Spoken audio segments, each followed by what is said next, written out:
خوابی یا خودتو زدی به خواب؟ فکر میکنی با ایشالا درست میشه چیزی عوض میشه؟ بوی خون بچه های مردم بلند شده، تو هنوز داری چایی تو فوت میکنی. بیدار شو قبل از اینکه نوبت خودت برسه. نشستی لبه تخچه، میگی قسمت همینه، میگی سب کن بابا دنیا که همیشه اینه. ببین جوونی رو که با دست خالی رو بروشونه، ببین قنداق تفنگه که رو شقیقه یه جوونه.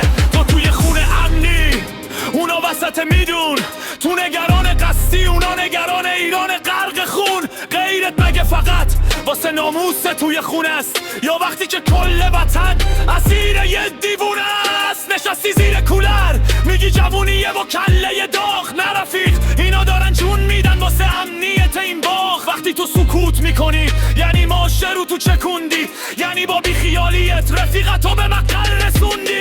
خونه جوون و آسفالت جاییه و تو خوابی، غیرت که تیکه تیکه شن نمیمونه انتخابی. این مملکت درست نمیشه با شاید و باید همه بپاخیزیم، نه فقط بچه های تنها. غیر برای همه بود، نه فقط واسه اون که مرد. ببین چطور سکوت تو حقه یه نسل خور. ببین مادرها رو که دارن پیرهن سیاه میپوشن، ببین جوونای ما رو که مثل آتش فشان میجوشن. تو فکر معجزای معجزه توی مشت توه، اون که داره جون میده برادر پشت توه. فردا که بچت پرسید بابا تو اون روزا کجا بودی، میخوای بگی ترسیده بودم دنبال یه جا بودی.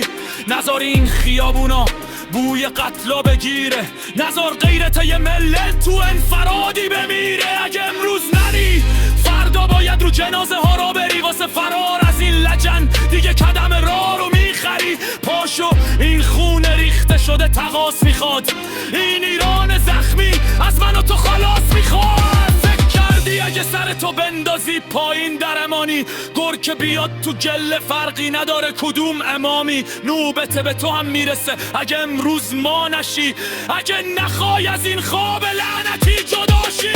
خونه جوون و آسفالت جاریه و تو خوابی، غیرت که تیکه تیکه شن نمیمونه انتخابی. این مملکت درست نمیشه با شاید و اما باید همه بپاخیزیم، نه فقط بچه های تنها.